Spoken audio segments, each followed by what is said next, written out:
It's Showtime host nagsalita sa kaso nina Vice Ganda at Ayon Perez. Bukod sa paghayag nag-appreciation ng unkabogable star Vice Ganda sa mga natatanggap niyang pagmamahal sa kanya ay makikita pa rin sa mga mata nito ang lungkot sa pagkasuspinde ng programang It's Showtime. Amidst all the noise, I see so much love.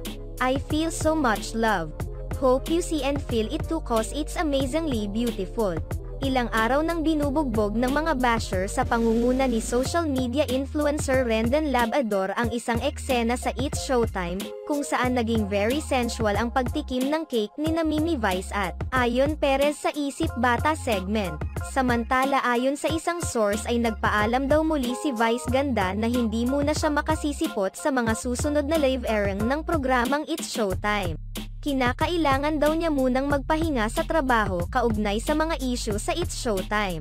I will never fake a smile, I will never fake a laugh. Hindi ko po kayo lulukuhin, bibigay ko sa inyo ang puso ko. Makikita ninyo ang kaluluwa ko, sabi ni Vice Ganda sa programa. May kumakalat na balita sa social media na nagpaalam na si Vice Ganda sa pamunuan ng ABS-CBN para magbakasyon.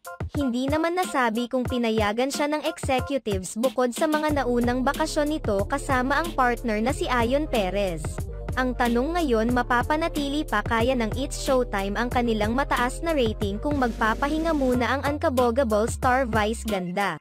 Marami tiyak ang mamimiss sa kanya dahil isa siya sa mga nagdadala ng saya sa programa. Maging ang kasamahan nito sa programa na sina Vong Navarro, Jong Hilario, Karil at Ann Curtis ay nagbigay ng suporta sa komedyante. Anila ay mamalampasan din ni Vice Ganda ang lahat ng pagsubok gaya noon sa nangyari ni Vong Navarro.